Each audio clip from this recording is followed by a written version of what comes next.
শুভেচ্ছা আমন্ত্রণ রাতের বাংলাদেশের আয়োজনে। শুরুতেই জানিয়ে দেব শিরোনামগুলো।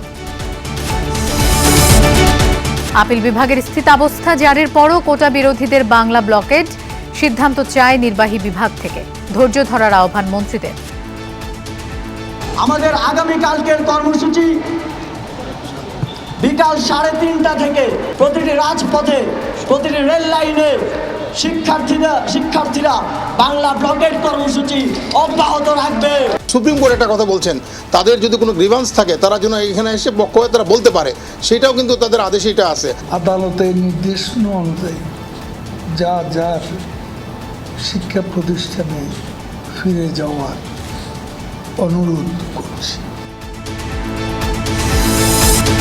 রাজধানীর পয়েন্টে পয়েন্টে অবরোধে স্থবির জনজীবন, যানজটে আটকে চরম ভোগান্তি। আমার মাকে যেই কদিন কেমো দিতে নিয়ে যাচ্ছি, কোনো না কোনোভাবে জ্যাম, রাস্তা বন্ধ, এই সেই এরকম লাইগেই রয়েছে। বাচ্চা পুরো রান্না গাড়ির মধ্যে বসে এখানে কত কষ্ট ভোগা হচ্ছে, এটা ঠিক হচ্ছে এই আন্দোলন করা। ঢাকার বাইরেও সড়ক রেলপথে দুর্ভোগ। বেইজিংয়ে শি জিনপিং শেখ হাসিনা বৈঠক, বিনা সুদে ঋণসহ 1 বিলিয়ন ইয়েন সহযোগিতার আশ্বাস চীন, বাংলাদেশ 21 সমঝোতা স্মারক সই। পূর্বাঞ্চলে বেনজিরের ডুপ্লেক্সে দুদকের অভিযান, আবেদ আলীর মুখোশ উন্মোচনের পর পিএসসির প্রশ্নফাঁস চক্রের ডজন খানেক সদস্যের গা ঢাকা। বানভাসী এলাকায় এখন বড় সংকট, বিশুদ্ধ পানি ও খাবার। কোথাও কোথাও যোগাযোগ বিচ্ছিন্ন, প্লাবিত এলাকা, দুর্বিষহ পানিবন্দী জীবন। রান্না বান্না নাই, খাওয়া দাওয়া নাই, 7-8 দিন ধরে কোনো খোঁজ খবর নাই, কোনো পানি পেলাম না। খালি শুনি বলে টান দেয়, কই টান কেউ তো পাইল না। এছাড়াও রাতের বাংলাদেশে আরো থাকছে।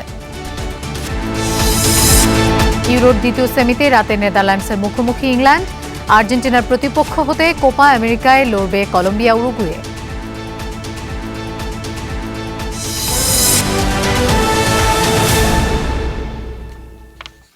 এতক্ষণ শিরোনাম দেখছিলেন, আপনাদের সঙ্গে থাকছি আমি মৌসুমী আহমেদ লোপা। যাচ্ছি পুরো খবরে। মুক্তিযোদ্ধা কোটা বহাল করে হাইকোর্টের দেয়া রায়ের উপর স্থিতাবস্থা জারি করেছেন আপিল বিভাগ। এর ফলে সরকারের জারি করা 2018 সালের পরিপত্র বহাল থাকলো, অর্থাৎ আপাতত থাকছে না কোটা ব্যবস্থা। 1 মাস পর পূর্ণাঙ্গ শুনানি শেষে চূড়ান্ত সিদ্ধান্ত দেবেন দেশের সর্বোচ্চ আদালত। রাস্তায় আন্দোলন না করে ক্লাসে ফেরার আহ্বান প্রধান বিচারপতির। অ্যাটর্নি জেনারেল বলছেন, এই আদেশের পর আন্দোলন যৌক্তিকতা হারিয়েছে। কদিন ধরে সারা দেশে চরম উদ্বেগ, উৎকণ্ঠা, রাজপথে জোরালো আন্দোলন, দেশের সর্বোচ্চ আদালতের দিকে তাকিয়ে সবাই। ঘটনার সূত্রপাত 5 জুন হাইকোর্টের একটি রায়কে ঘিরে। সেই রায়ে আদালত বাতিল হওয়া মুক্তিযোদ্ধা কোটা বহাল রাখেন। এরপর শুরু হয় কোটা বিরোধী ছাত্র আন্দোলন, বাংলা ব্লকেট। এর মধ্যেই গত বৃহস্পতিবার প্রধান বিচারপতি বলেন, আন্দোলন সংগ্রামে আদালতের রায় পাল্টানো যায় না। বুধবার সবার নজর সুপ্রিম কোর্টে। জনাকীর্ণ আদালতে সকাল 11:30টায় শুরু হয় শুনানিতে রাষ্ট্রপক্ষ ও 2 ছাত্রের আইনজীবী হাইকোর্টের রায় স্থগিতের আবেদন জানান, আর বহালের পক্ষে যুক্তি দেন মুক্তিযোদ্ধা সন্তানদের আইনজীবী। তবে এদিন সবারই কণ্ঠ কিছুটা নরম। 3 পক্ষের শুনানি শেষে কোটা নিয়ে স্থিতাবস্থা জারি করেন আপিল বিভাগ, অর্থাৎ কোটা বাতিল করে 2018 সালের সরকারের পরিপত্র অনুযায়ী নিয়োগ পরীক্ষা হবে, তবে সেটি মামলার চূড়ান্ত নিষ্পত্তি না হওয়া পর্যন্ত।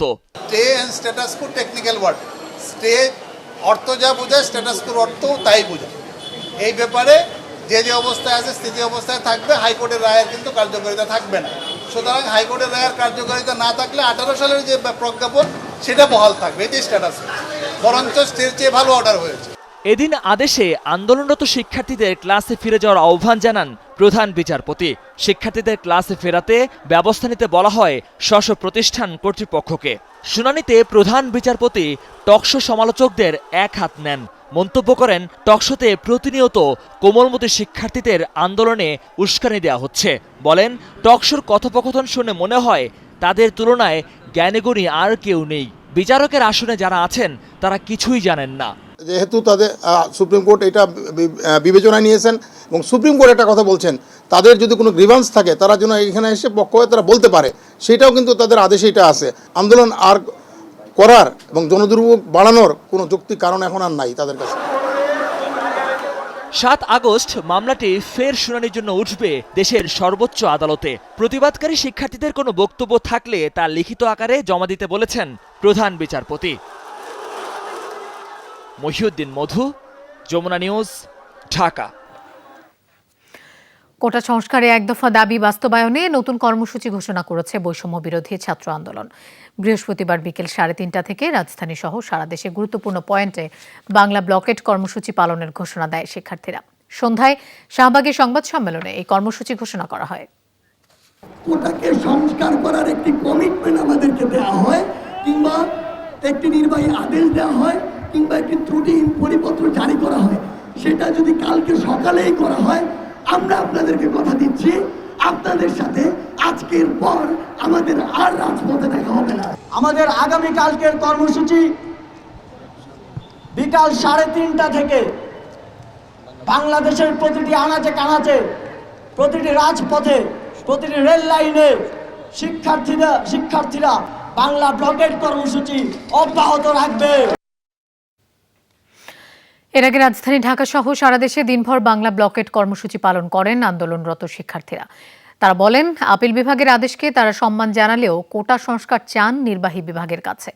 যৌক্তিকভাবে কোটা সংস্কারের জন্য কমিশন গঠনের সিদ্ধান্ত হলে রাজপথের আন্দোলন বন্ধ করা হবে বলেও জানিয়েছে বৈষম্য বিরোধী ছাত্র আন্দোলনের সমন্বয়করা।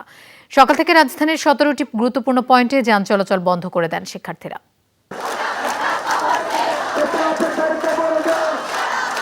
কোটা সংস্কারের দাবিতে 1 জুলাই থেকে আন্দোলনে নামে বৈষম্য বিরোধী ছাত্র আন্দোলন। প্রথমে ক্লাস পরীক্ষা বর্জন, তারপর অবস্থান কর্মসূচি, এরপর শাহবাগে সড়ক অবরোধ করেন তারা। এখন চলছে বাংলা ব্লকেট। ব্লকেটের প্রথম 2 দিন 4 থেকে 5 ঘন্টা করে অচলাবস্থা ছিল ঢাকার গুরুত্বপূর্ণ মোড়ে মোড়ে। আন্দোলনের 10ম দিন বুধবার সকাল সন্ধ্যা ব্লকেট রাজধানীর 17টি পয়েন্টে। প্রস্তুতি শুরু হয় ঢাকা বিশ্ববিদ্যালয় গ্রন্থাগারের সামনে থেকে। আমরা জোরালো আইন চাই এই বিষয়ে, তার আগ পর্যন্ত ইনশাআল্লাহ আমরা আন্দোলন চালাবো। 2024 সালে এসে আমার মনে হয় না আমাদের নারীদের কোনো কোটা দরকার আছে। এখানে শুধুমাত্র 18 পরিপত্রের প্রথম এবং দ্বিতীয় শ্রেণী নিয়ে বলা আছে। আমরা বলছি সরকারি চাকরি সকল গ্রেডে, এবং তৃতীয় চতুর্থতে কিন্তু বিশাল একটা জনগোষ্ঠী আছে। 11টার কিছু আগে শুরু হয় ছাত্র আন্দোলনের মূল মিছিল। মিছিলটি মধুর ক্যান্টিন, সূর্য সেন হল, মহসিন হল হয়ে যায় টিএসসিতে। সেখান থেকে যাত্রা শাহবাগের দিকে। আজকে সকাল সন্ধ্যা অবরোধ এবং ব্লকেট, আমরা আজকের পর থেকে এরকম কঠোর কর্মসূচিগুলোই চালিয়ে যাব। মিছিল শাহবাগে পৌঁছানোর আগেই হাতে হাত ধরে ব্যারিকেড দেয় পুলিশ। শিক্ষার্থীরা তা ভেঙে এগিয়ে যায় সামনে। বন্ধ করে দেয়া হয় শাহবাগ, ইন্টারকন্টিনেন্টাল মোড়, বাংলা মোটর, কারওয়ান বাজার, ফার্মগেট থেকে আগারগাঁও পর্যন্ত। শাহবাগে অবস্থান নিয়ে দিনভর প্রতিবাদী গান, কবিতা আবৃত্তি করেন শিক্ষার্থীরা। কিছুক্ষণ পরপর জানানো হয় আপডেট। কোটা সংস্কারের দাবিতে টানা 10 দিনের আন্দোলন, যার 10ম দিন এসে বাংলা ব্লকেট সকাল থেকে সন্ধ্যা পর্যন্ত। কার্যত পুরো অচল রাজধানীর পথঘাট। এরই মধ্যে সুপ্রিম কোর্টের আপিল বিভাগের আদেশ। আন্দোলনরত শিক্ষার্থীরা বলছেন, তাদের দাবি আদালতের কাছে নয়, নির্বাহী বিভাগের কাছে। হতে হবে কমিশন এবং যৌক্তিক কোটার সংস্কার করতে হবে। সেক্ষেত্রে 5% বেশি কোটার রাখা যাবে না, এমনটাই চান আন্দোলনরত শিক্ষার্থীরা। সর্বোচ্চ 5% কোটার কথা আমরা বলছি, সেটা সুবিধা বঞ্চিত যারা রয়েছে এবং প্রতিবন্ধী যারা রয়েছে। নতুন করে পরিপত্র জারি করে একটি কমিশন গঠন করে দিয়ে কোটার যৌক্তিক পর্যায়ে নিয়ে আসবে, এমন সিদ্ধান্ত দিলে আমরা আন্দোলন থেকে চলে যাব। আমাদের একদম দাবি মেনে নেওয়া হচ্ছে, ঠিক তারপরে 1 সেকেন্ড আমরা রাস্তায় থাকবো না। সকাল 10:30টার দিকে ক্যাম্পাস থেকে বের হয় ঢাকা কলেজের শিক্ষার্থীদের বিক্ষোভ মিছিল। তারা ব্লক করে সায়েন্স ল্যাব মোড়। যোগ দেয় ইডেন কলেজের শিক্ষার্থীরাও। গানে, কবিতায়, স্লোগানে চলতে থাকে কোটা সংস্কারের আন্দোলন। শিক্ষার্থীদের অবস্থান ছিল পুরান ঢাকার রায় সাহেব বাজার, বংশাল থেকে 0 পয়েন্টে। রামপুরা ও মহাখালীতেও সড়ক অবরোধ করে শিক্ষার্থীরা। মূল মিছিলের কয়েকটি অংশ ভাগ হয়ে অবস্থান নেয় মৎস্য ভবন আর এলিভেটেড এক্সপ্রেসওয়ের রাস্তায়। সকাল থেকে কার্যত বন্ধ ছিল চানখারপুল 0 পয়েন্ট থেকে পুরান ঢাকায় যাওয়া আসার প্রায় সবগুলো পথ। এছাড়া রেলপথও বন্ধ করে দেয় শিক্ষার্থীরা। আখলাকুস সাফা, যমুনা নিউজ, ঢাকা। বাংলা ব্লকেট কর্মসূচিতে আজও স্থবির ছিল পুরো রাজধানী। রাজধানীর 17টি গুরুত্বপূর্ণ পয়েন্টে শিক্ষার্থীরা অবস্থান নেয়, থেমে যায় যান চলাচল, থমকে যায় জনজীবন। দিনভর চরম দুর্ভোগ পোহাতে হয় সাধারণ মানুষকে। দীর্ঘ সময় যানজটে থেকে ক্ষোভ প্রকাশ করেন অনেকে। সংকটের দ্রুত সমাধান চান তারা। চলছে মায়ের কেমোথেরাপি। মাকে নিয়ে গেল কয়েকদিন ধরে সায়েন্স ল্যাব হয়ে এ পথেই ল্যাবেইড হাসপাতালে যাতায়াত পারভেজের। আজও পড়েছেন শিক্ষার্থীদের বাংলা ব্লকেটে। তো আমরা কেন হসপিটালে যেতে পারবো না? পরে অবশ্য অনেকক্ষণ তর্ক বিতর্ক আর অনুরোধের পর শেষ পর্যন্ত মেলে হাসপাতালে যাওয়ার সুযোগ। আজকে আমরা কেন এরকম ভোগান্তিতে পড়ছি? আজকে আমার মাকে যেই কদিন কেমো দিতে নিয়ে যাচ্ছি, কোনো না কোনোভাবে জ্যাম, রাস্তা বন্ধ, এই সেই এরকম লাইগেই রয়েছে। তাহলে এইটার প্রতিকার কি? পূর্ব ঘোষিত কর্মসূচি অনুযায়ী সকাল 10টায় বিভিন্ন শিক্ষা প্রতিষ্ঠান থেকে মূল সড়কে আসতে শুরু করে আন্দোলনকারীদের মিছিল। কিছু বুঝে ওঠার আগেই বসে পড়েন সড়কের ব্যস্ততম মোড়ে। সকাল 11টা নাগাদ একে একে বন্ধ হয়ে যায় রাজধানীর 17টি পয়েন্ট। যান চলাচল বন্ধ করে দেয়া হয় এলিভেটেড এক্সপ্রেসওয়েতেও। বলা যায় একরকম অবরুদ্ধ হয়ে পড়ে পুরো ঢাকা। এই ভোগান্তির কথা কইয়া লাভ আছে? দেশের সরকারও বোঝে না, আর ওই রাস্তার মানুষও বোঝে না। এই যে গাড়ি বন্ধ করে দিব, এখন কি করবো? আর কালকেও বন্ধ করে দিছি, প্রত্যেক জায়গায় তো গাড়ি চলেও নাই, মিরপুর রোডেও গাড়ি চলে নাই। গাড়ি ঘোড়া না চালাই তাহলে সংসার চালাইতে পারবো না, ছেলে মেয়ে না খায় থাকতে। অনেক যানজট লাগে ছেলেপেলে নিয়ে যাওয়া, কিন্তু আন্দোলনটা আমি মনে করি সঠিক আন্দোলনটা। সবচেয়ে বেশি ভোগান্তিতে পড়েন হাসপাতালের উদ্দেশ্যে কিংবা জরুরি প্রয়োজনে বের হওয়া বয়োবৃদ্ধ, নারী, প্রতিবন্ধী ও শিশুরা। উনি তো গ্রাম থেকে আসছে, উনি মেডিনোভা হাসপাতাল চিনেও না, অফিস থেকে দায়িত্বটা আমাকে দিচ্ছে। স্যারে দেখাবো 2টোর সময়, তো এখানে এসে যে বেঁধে গেলাম, এখন কিভাবে যাব? শিশু হাসপাতাল গেছিলাম শ্যামলী, আমাদের ঢাকা হাসপাতাল ট্রান্সফার করছে, ওই জায়গায় রোগী নিয়ে যাইতেছি। এটা তো সাধারণ জনগণের খুব ভোগান্তি। এটা সরকারও কিছু বলতেছে না, ওরাও ছাড়তেছে না, তাহলে তো হলো না। সকাল পেরিয়ে দুপুর, বিকেল গড়িয়ে সন্ধ্যা, শিক্ষার্থীদের স্লোগানে অবরোধে তখনও রাজধানীর বেশিরভাগ পথ বন্ধ। চরম মাত্রায় পৌঁছায় অফিস ফেরত মানুষের ভোগান্তি। রাস্তায় নামার পরে মনে করি ওখান থেকে আসছে ভাঙ্গা, আপনি অটোতে, ওখান থেকে আসলাম রিক্সা, এখন রিক্সা এখান থেকে যাচ্ছে না, এখানে নামা দিয়ে এখন হেঁটে যেতে হবে আমার। এখানে এসে আমাকে রিক্সা থেকে নামিয়ে দিল, আমি এখান থেকে কার্টুনটা মাথাত করে নিয়ে নিউ মার্কেটে গেলাম। সমাধানটা কে করবে? আমি আপনি করবো? লেখেন আপনারা, বলেন সমাধান কে করবে, তাদের কাছে যান, বলেন। এইভাবে মানুষকে কষ্ট দেওয়া, হয়রানি করা, দিস ইজ টু মাচ। তবে সন্ধ্যার আগে বেশ কিছু পয়েন্ট থেকে অবরোধ তুলে নিলে জনমনে ফিরে স্বস্তি। শিক্ষার্থীদের টানা আন্দোলনের কারণে বিগত কয়েকদিন ধরে এরকম পায়ে হাঁটা পথেই একমাত্র অবলম্বন হয়ে দাঁড়িয়েছে রাজধানীবাসীর। এই আন্দোলন নিয়ে তাদের পক্ষে বিপক্ষে নানা মত থাকলেও তাদের প্রত্যেকের প্রত্যাশা ছিল আজকের আপিল বিভাগের শুনানিতে এই সংকটের সমাধান হবে। কিন্তু তা না হওয়ায় এখন রাষ্ট্রযন্ত্রের দিকে তাকিয়ে ভোগান্তিতে পড়া এসব সাধারণ মানুষ। আরিফুর রহমান সবুজ, যমুনা নিউজ, ঢাকা। আন্দোলনরত শিক্ষার্থীদের অবরোধের মুখে দিনভর দুর্ভোগ সড়ক আর রেলপথের যাত্রীদের। দীর্ঘ সময় তাদের আটকে থাকতে হয় পথে। যারা জরুরি কাজে বেরিয়েছিলেন তাদের অনেকেই গন্তব্যে পৌঁছাতে পারেননি। সবার প্রশ্ন, যে কোনো আন্দোলনে সাধারণ মানুষকে জিম্মি হতে হবে আর কতকাল? সকাল থেকে খণ্ড খণ্ড মিছিল চলছিল ক্যাম্পাসের ভেতরে। এক পর্যায়ে ঢাকা আরিচা মহাসড়ক অবরোধ করে জাহাঙ্গীরনগর বিশ্ববিদ্যালয়ের শিক্ষার্থীরা। রাস্তার দুই পাশে আটকা পড়ে অসংখ্য যানবাহন। ঘণ্টার পর ঘণ্টা বসে থেকে ধৈর্যের বাঁধ ভেঙেছে যাদের, তারা এক সময় হেঁটেই রওনা দেন গন্তব্যে।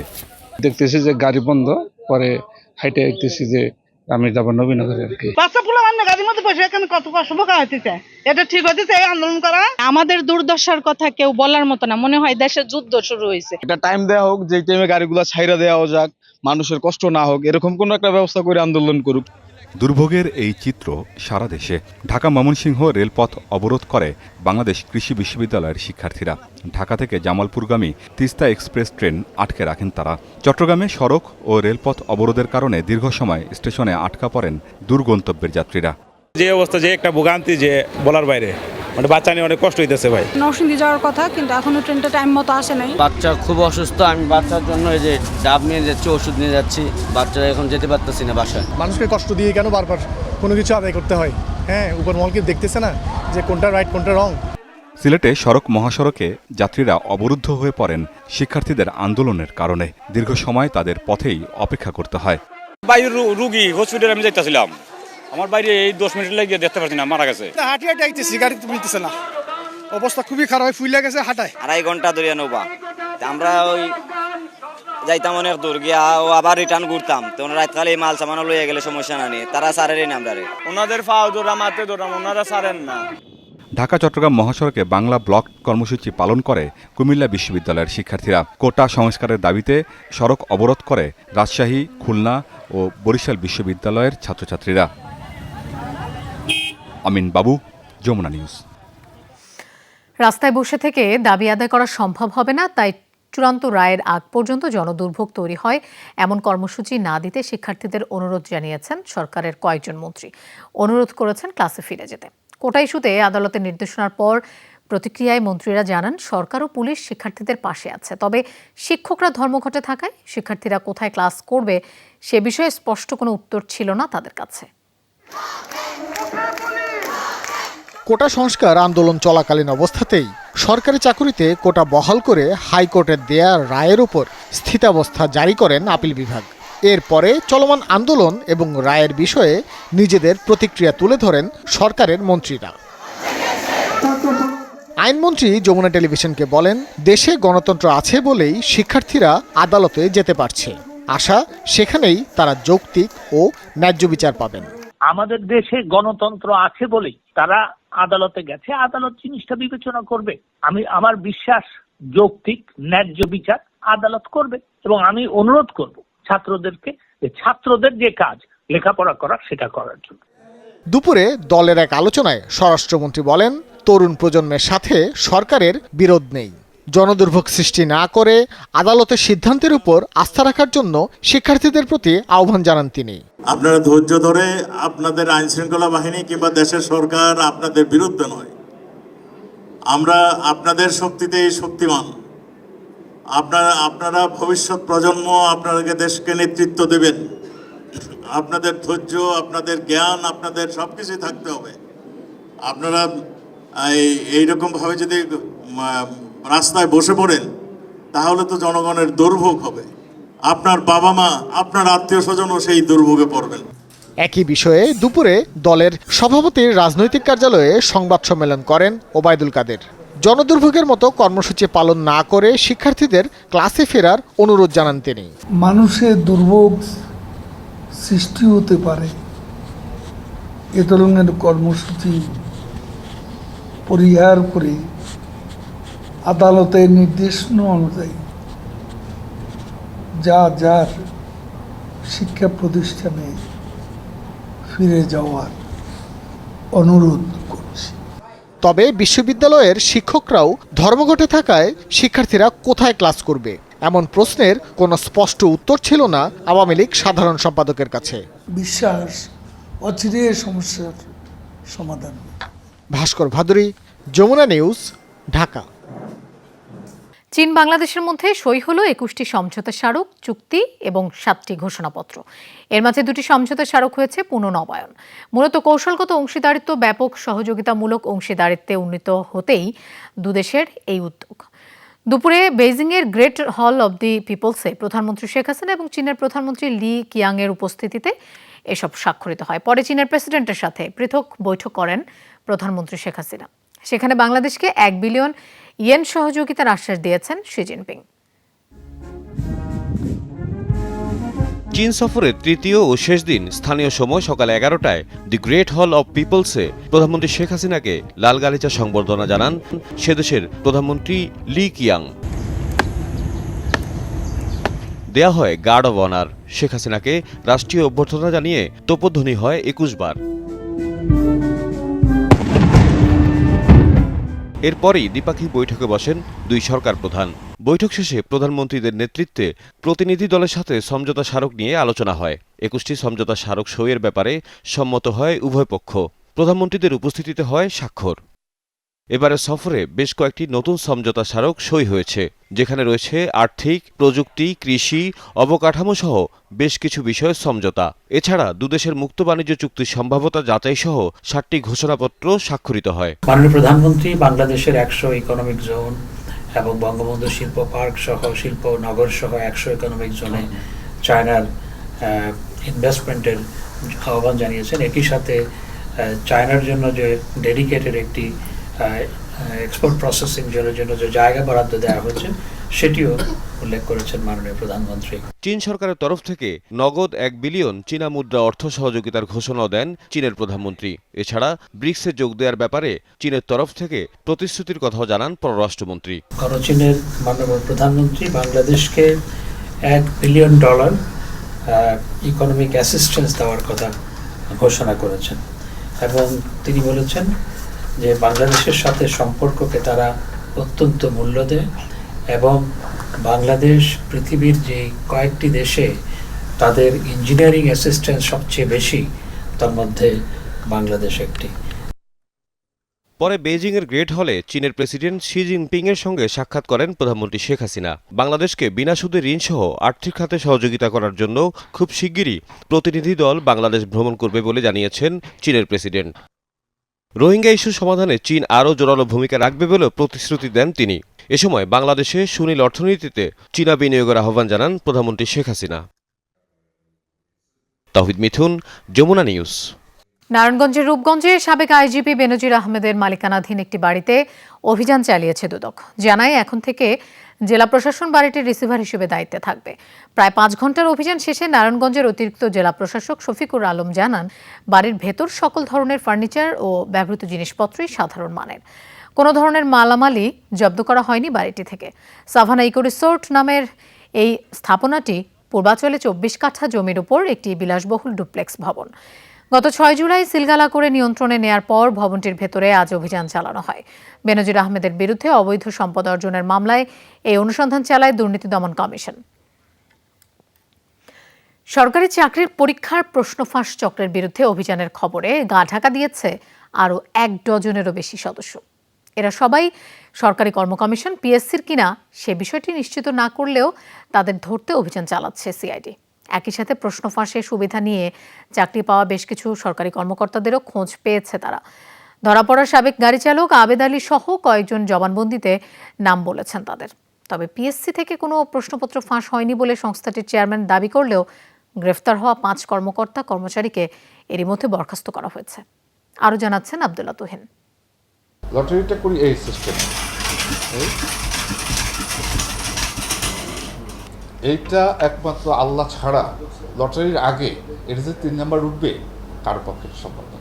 প্রশ্ন ফাঁসের অভিযোগ নাকচ করে এমন জোরালো দাবির কয়েক ঘন্টার মাথায় সাময়িক বরখাস্ত করা হলো কর্মকর্তা সহ 5 সদস্যকে। সিআইডির কাছে তাদের কয়েকজন স্বীকার করেছেন পরীক্ষার 7 দিন আগেও তৈরি করা 4 সেট প্রশ্নই হাতে পেয়েছেন তারা। তবে 5 সদস্যকে বরখাস্তের কারণ উল্লেখ না করলেও গ্রেফতার হওয়া 2 উপপরিচালক প্রশ্ন ফাঁস করতেন বলে স্বীকারোক্তি দিয়েছেন। একই জবানবন্দি সহকারী পরিচালক আলমগীর, ব্যবসায়ী সাখওয়াত, তার ভাই সায়েম ও সোহেল সহ চক্রের বেশিরভাগ সদস্যের। আসামিরা রেলওয়ের নন ক্যাডার পরীক্ষায় সেখানে প্রশ্নপত্র ফাঁস করে কোটি কোটি টাকা হাতিয়ে নিয়েছেন এবং পিএসসির সেই কর্মকর্তা কর্মচারী সহ বাইরের অনেকের সাথে জড়িত আছে। তারা পরস্পর যোগ সাজশে দীর্ঘদিন যাবৎ বাংলাদেশকে একটি মেধাশূন্য একটি কর্মকর্তা কর্মচারী উপহার দেওয়ার জন্য তারা সেই মেধাশূন্য যারা আছেন তাদের কাছ থেকে অবৈধ সুবিধা নিয়ে বিভিন্ন কৌশলে সরকারি পাবলিক সার্ভিস কমিশনের বিভিন্ন পরীক্ষার প্রশ্নপত্র ফাঁস করে আসছেন। আরও যারা জড়িত আছে তাদেরকে গ্রেপ্তার করা হয়, তাহলে এই প্রতিষ্ঠানটি তার সুনাম অক্ষুণ্ণ রাখতে পারবে। 1 যুগ ধরে বিভিন্ন নিয়োগ পরীক্ষার প্রশ্ন ফাঁস করে আসা চক্রটির সাথে বিজি প্রেস কেন্দ্রিক একটি দল জড়িত বলে ধারণা করছে সিআইডি। প্রশ্নপত্র হোয়াটসঅ্যাপ বা মেসেঞ্জারে দেওয়া হতো না, বরং পরীক্ষার আগের রাতে চুক্তিবদ্ধ পরীক্ষার্থীদের নেওয়া হতো গোপন আস্তানায়। 5 জুলাই রেলের নিয়োগ পরীক্ষার আগের রাতেও ঢাকার 4টি স্থানে প্রায় 200 পরীক্ষার্থীকে প্রশ্ন অনুযায়ী উত্তর মুখস্থ করানো হয়। সিআইডির দেয়া অভিযোগপত্রে ফাঁস চক্রের 31 জনের নাম উল্লেখ করা হয়েছে, যার মধ্যে 17 জন গ্রেফতার হলেও গা ঢাকা দিয়েছেন পিএসসির কয়েক কর্মকর্তা সহ আরও 14 জন। প্রশ্ন ফাঁস চক্রের মূল হোতা ড্রাইভার আবেদ আলীকে চক্রের গুরু বলা হতো, যিনি এমন একটি ঘটনায় 2010 সালে হাতে নাতে ধরা পড়ার পর বরখাস্ত হয়েছিলেন। কিন্তু বরখাস্ত হওয়ার পরও তার ঘনিষ্ঠ সহযোগীদের মাধ্যমে নিয়মিত পিএসসি থেকে প্রশ্ন বের করে আনতেন এবং এক একটি প্রশ্নের বিনিময়ে তিনি 1 কোটি টাকাও দিয়েছেন বিভিন্ন কর্মকর্তাকে। তার মাধ্যমে সহযোগিতা পেয়েছেন বা তার সাথে সংশ্লিষ্ট ছিলেন এমন বেশ কয়েকজনের নাম পেয়েছে সিআইডি। আব্দুল্লাহ তুহিন, যমুনা নিউজ, ঢাকা। অনিয়মের অভিযোগে জাতীয় হৃদরোগ ইনস্টিটিউটের সাবেক রেজিস্ট্রার ডাক্তার সাবরিনা হোসেন, স্বাস্থ্য অধিদপ্তরের সাবেক মহাপরিচালক ডাক্তার আবুল কালাম আজাদ সহ 7 জনের বিরুদ্ধে মামলা করেছে দুদক। সংস্থাটির সহকারী পরিচালক আফনান জান্নাত কেয়া বাদী হয়ে এই মামলা করেন। মামলায় ক্ষমতার অপব্যবহার, প্রতারণা ও জালিয়াতির অভিযোগ আনা হয়েছে। স্বাস্থ্য অধিদপ্তরের সাবেক মহাপরিচালক আবুল কালাম আজাদ ও অন্যান্যদের যোগসাজশে নিবন্ধনহীন জেকেজি হেলথ কেয়ারকে কোভিডের নমুনা সংগ্রহের অনুমতি এবং কোভিড স্যাম্পল ল্যাবে না পাঠিয়ে ভুয়া ও জাল রিপোর্ট সরবরাহেরও অভিযোগ আছে তাদের বিরুদ্ধে। সরকারি চাকরিতে প্রবেশের ক্ষেত্রে 30% কোটা বহাল রাখার দাবিতে রাজধানীর শাহবাগের জাতীয় জাদুঘরের সামনে সমাবেশ করেছেন মুক্তিযোদ্ধা ও তাদের সন্তানরা। সমাবেশে মুক্তিযোদ্ধা ও মুক্তিযোদ্ধার সন্তানেরা যতদিন কোটার বিরুদ্ধে শিক্ষার্থীরা আন্দোলন করবেন ততদিন আন্দোলন চালিয়ে যাওয়ার ঘোষণা দেন। এ সময় তারা অভিযোগ করেন, কোটা বিরোধী আন্দোলনে মুক্তিযুদ্ধ, বীর মুক্তিযোদ্ধা ও জাতীয় পতাকার অবমাননা করা হচ্ছে। জাতির জনক এবং মুক্তিযোদ্ধাদেরকে নিয়ে যারা কটাক্ষ করে রাস্তায় উশৃঙ্খলতা দেখাতে পারে, আর যাই হোক এরা বিদ্বান হলেও এরা পরিত্যাজ্য। হাইকোর্ট আপাতত সিদ্ধান্তটা স্থগিত রেখে পরিস্থিতি স্বাভাবিক রাখতে চেয়েছেন। তো আমি শ্রদ্ধাশীল, আমি জানি বা আমি মনে করি, বিশ্বাস করি আমার এই সরকার বঙ্গবন্ধু সরকার, মুক্তিযুদ্ধের আদর্শের সরকার, তারা অবশ্যই মুক্তিযোদ্ধার এই কোটাকে পুনর্বহাল করবেন। আমি মর্মাহত, আমার কমিটি মর্মাহত। আমরা চাই এই রায়কে পুনরায় আবার বহাল করবেন। প্রতারণার মাধ্যমে টাকা হাতিয়ে নেয়ার জন্যই ব্যারিস্টার সুমনকে কিলিং মিশন কাহিনীর তথ্য দিয়েছিল প্রতারক। ভারতীয় এক গল্প অনুকরণে এমন পরিকল্পনা করে প্রতারক সোহাগ। আটকের পর বের হয়ে আসে মূল ঘটনা। এদিকে ব্যারিস্টার সুমনের নিরাপত্তা জোরদারে পুলিশের নজরদারি থাকবে বলে জানায় পুলিশ সুপার। গল্প কাহিনী থেকে অনুপ্রাণিত হয়ে এমপিকে হত্যার চেষ্টা চলছে বলে নাটক সাজায়, তবে নিজের জালে নিজেই ফেঁসে যান মৌলভীবাজারের সোহাগ মিয়া। হবিগঞ্জ 4 আসনের সংসদ সদস্য ব্যারিস্টার সৈয়দ সাইদুল হক সুমনকে হত্যা চেষ্টার তথ্য আছে এমন দাবিতে পুলিশের সাথে যোগাযোগ করে সোহাগ। সেই খবর পৌঁছায় ব্যারিস্টার সুমনের কাছেও। নিরাপত্তাহীনতার কথা জানিয়ে 29 জুন ঢাকায় শেরেবাংলা থানায় সাধারণ ডায়েরি করেন এমপি সুমন। ব্যারিস্টার সুমনকে হত্যা চেষ্টার খবর ছড়িয়ে পড়লে প্রতিবাদ বিক্ষোভ শুরু হয় হবিগঞ্জ সহ বিভিন্ন স্থানে। হুমকিদাতাকে ধরতে মাঠে নামে পুলিশ। তথ্য প্রযুক্তির সহায়তায় সিলেট থেকে ধরা হয় সোহাগকে। এরপরই বেরিয়ে আসে তার প্রতারণার গল্প। সে একটা গল্প দেখে, সেই গল্পতে ছিল যে এক ইন্ডিয়ান এক বড় ব্যবসায়ী ছিল। সেই এক প্রতারক ওই ব্যবসায়ীকে বলেছিল যে আপনার একটি গুরুত্বপূর্ণ তথ্য আছে, যে আপনাকে মারার জন্য কিছু লোক রেডি আছে, তো আপনি যদি আমাকে কিছু টাকা পয়সা দেন তাহলে আমি সেই তথ্যগুলো বলে দিব। ইন্টারনেট থেকে ভারতীয় গল্প অনুযায়ী পরিকল্পনা করার কথা জানায় প্রতারক সোহাগ। প্ল্যান ছিল হুমকিদাতার তথ্য দেওয়ার কথা বলে ব্যারিস্টার সুমনের কাছ থেকে টাকা নেয়ার। ওনার জীবনের ঝুঁকি আছে, আর এই সুযোগটা আমি কাজে লাগাইতে চাইছি। আমি একাই ছিলাম। 3 জুলাই থেকে ব্যারিস্টার সুমনের নিরাপত্তায় গানম্যান দিয়েছে জেলা পুলিশ। সেই নিরাপত্তা বহাল রাখার কথা জানালেন পুলিশ সুপার। আমরা আপাতত তার প্রোটেকশনটা তার গানমেন্টটা রাখতেছি। যদি ভবিষ্যতে আমাদের কাছে মনে হয় যে না এখন সব কিছু ঠিকঠাক আছে, পিসফুল আছে, তাহলে আমরা অবশ্যই সেটা প্রত্যাহার করবো, বাট আপাতত থাকবে। তবে প্রতারক সোহাগের দেয়া তথ্যে সন্তুষ্ট নন ব্যারিস্টার সুমন।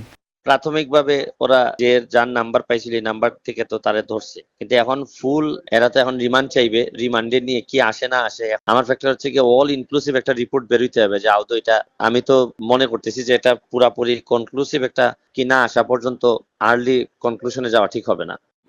আগে থেকে বিভিন্ন ধরনের প্রতারণায় জড়িত ছিল সোহাগ। তার বিরুদ্ধে বিভিন্ন থানায় একাধিক মামলা রয়েছে। প্রদীপ দাস সাগর, যমুনা নিউজ, হবিগঞ্জ। এক সপ্তাহেরও বেশি সময় যাবৎ দেশের মধ্য উত্তরাঞ্চলে বন্যা। রংপুর, লালমনিরহাট, কুড়িগ্রাম সহ উত্তরের কয়েক জেলা জলমগ্ন। কুড়িগ্রামে ধরলা ও দুধকুমার নদীর পানি বিপদসীমার নিচে নামলেও ব্রহ্মপুত্রের পানি এখনও থই থই। গেল ৮ দিনে চরের অসংখ্য ফসলি জমি নষ্ট হয়েছে। গাইবান্ধায়ও ধীরগতিতে কমছে নদীর পানি। তবে জেলার সার্বিক বন্যা পরিস্থিতি কিছুটা উন্নতির দিকে। সপ্তাহ ধরে পানিবন্দী প্রায় ৪০,০০০ পরিবার। দুর্গত এলাকায় বিশুদ্ধ পানি ও খাবারের সংকট। মধ্যাঞ্চলের জেলাগুলোয় বাড়ছে বন্যার পানি। সিরাজগঞ্জের ৫ উপজেলায় প্রায় ৫০,০০০ মানুষ পানিবন্দী রয়েছে। চৌহালিতে সবচেয়ে বেশি মানুষ জলমগ্ন। কিছু ত্রাণ বিতরণ হলেও তা প্রয়োজনের তুলনায় কম। জামালপুরে পানিবন্দী ২.৫ লাখ।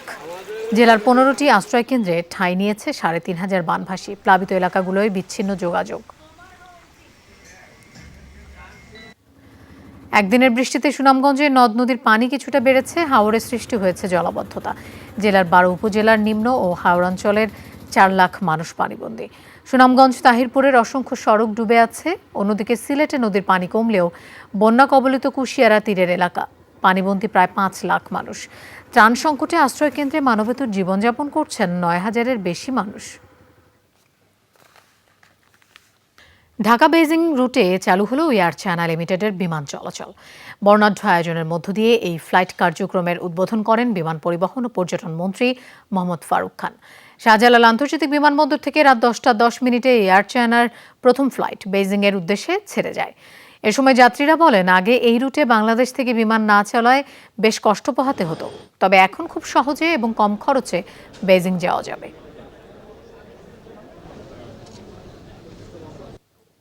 আমাদের সময়টাও যেমন বেঁচে যাচ্ছে এবং পাশাপাশি যে আমাদের যে কমফোর্ট সেটা আমরা পেতে যাচ্ছি। ব্যবসায়িক খাতে এবং দুই দেশের সম্পর্কের মধ্যে অনেক ভালো একটা এফেক্ট পড়বে আমাদের আশা করি। আমাদের ব্যবসায়ীদের, আমাদের সাধারণ মানুষের, আমাদের ছাত্রছাত্রীদের তাদের লাভ হবে এবং সেটাই আমাদের মুখ্য উদ্দেশ্য। ভয়াবহ ভূমিধস হয়েছে ভারতের উত্তরাখণ্ডে। রাজ্যের চামেলি জেলায় হয়েছে এই দুর্ঘটনা। ভাইরাল হওয়া ভিডিওতে দেখা যায় পাহাড় গড়িয়ে নেমে আসছে প্রকাণ্ড পাথরের চাই। এরপরই তা আছড়ে পড়ে সড়কে। এতে বন্ধ হয়ে যায় বদ্রীনাথ জাতীয় সড়ক। এতে যান চলাচল পুরোপুরি বন্ধ হয়ে যায়। পরে পরিস্থিতির সামান্য উন্নতি হলেও এখন গাড়ি ধীর গতিতে চলছে। দ্রুত গতিতে ধস সরানোর কাজ চলছে। পাহাড় ধসে কোনো হতাহত হয়নি বলে জানিয়েছে কর্তৃপক্ষ।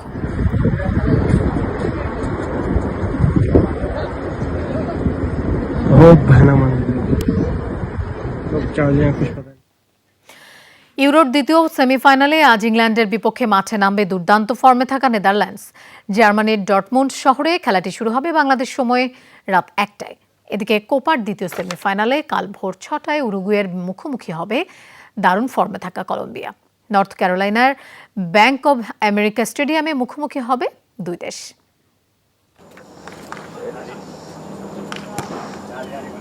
কলম্বিয়ার James Rodriguez, Jhon Cordoba, Luis দিয়াজের আক্রমণ ভাগ এখন ভয়ঙ্কর ফর্মে। কম যায় না উরুগুয়েও। গ্রুপের ৩ ম্যাচেই জিতে এসেছে তারা। সবশেষ ৫ ম্যাচে তারাও করেছে ১৩ গোল। ডারউইন নুনেজ, লা ক্রুজরাও যেন সব গোল মেশিন। অর্থাৎ সেরা দুটি আক্রমণ ভাগ সমৃদ্ধ দেশ মুখোমুখি হচ্ছে কোপার দ্বিতীয় সেমিফাইনালে। টানা ২৭ ম্যাচ অপরাজিত কলম্বিয়া কোয়ার্টার ফাইনালে পানামাকে হারিয়ে এসেছে ৫-০ গোলে। অন্যদিকে উরুগুয়ে কোয়ার্টার ফাইনালে ব্রাজিলকে হারিয়েছে টাই ব্রেকারে। তবে গুরুত্বপূর্ণ এই লড়াইয়ে ইনজুরির কারণে বার্সেলোনা সেন্টার ব্যাক রোনাল্ড আরাউজোকে পাবে না উরুগুয়ে। রাইট ব্যাক নান্দেস থাকবেন না গত ম্যাচে লাল কার্ড পাওয়ায়। অন্যদিকে সাসপেনশন কাটিয়ে মধ্যমাঠের জেফারসন লারমা ফিরেছেন কলম্বিয়ার একাদশে। আর তাই তো কিছুটা স্বস্তিতে কলম্বিয়া। এ পর্যন্ত ৪৫ বার মুখোমুখি হয়েছে এই দেশ দুটি, যেখানে উরুগুয়ের জয় ২০ ম্যাচে আর কলম্বিয়া জিতেছে ১৪টিতে। কোপায় আর্জেন্টিনার সমান ১৫ বার শিরোপা জিতেছে ফুটবল ঐতিহ্যের দেশ উরুগুয়ে। অন্যদিকে কলম্বিয়া প্রথমবার শিরোপা জিতে ২০০১ সালে। ইউরোয় দ্বিতীয় সেমিফাইনালে ডর্টমুন্ডে ইংলিশ সমর্থকদের প্রার্থনা থাকবে নাটকীয় কিছু দেখার। কারণ চলতি আসরের সেমিফাইনালে পৌঁছালেও পারফরম্যান্স আশানুরূপ নয় ইংল্যান্ডের। গ্রুপ পর্বে ২ ড্র ও ১ জয়ে কোয়ার্টার ফাইনালে উঠলেও দৃশ্যত কোনো উন্নতি ছিল না তাদের। সুইজারল্যান্ডকে হারিয়ে সেমিফাইনাল নিশ্চিত করলেও ছন্দে ছিল না দল। তবে ফাইনালে ওঠার লড়াইয়ে পার্থক্য গড়ে দিতে পারেন জুড বেলিংহাম। আসরে এখন পর্যন্ত ২টি গোল করেছেন তিনি। এদিকে নেদারল্যান্ডস দলে 7 ফুটবলারের রয়েছে ইংলিশ প্রিমিয়ার লিগে খেলার অভিজ্ঞতা। ফলে প্রতিপক্ষের ফুটবলারদের শক্তি ও দুর্বলতা ভালো করেই জানা আছে ডাচদের। সেটিকেই কাজে লাগিয়ে পার্থক্য তৈরিতে মরিয়া রোনাল্ড কোম্যান শিষ্যরা। ডাচদের বড় ভরসার জায়গায় মেম্ফিস ডিপাইয়ের দারুণ ফর্ম। সবশেষ 5 বছরে দ্বিতীয়বারের মতো ইউরোপিয়ান কোনো টুর্নামেন্টে মুখোমুখি হচ্ছে এই দুদল। এর আগে 2019 সালে ইংলিশদের 3-1 গোলে হারানোর সুখস্মৃতি ডটমুন্ডে ফিরিয়ে নিয়ে আসার প্রত্যয় নেদারল্যান্ডসের। মাজুর মোর্শেদ, যমুনা স্পোর্টস। দর্শক, এই ছিল রাতের বাংলাদেশের আয়োজনে। এতক্ষণ সাথে থাকার জন্য ধন্যবাদ সবাইকে। শুভরাত্রি।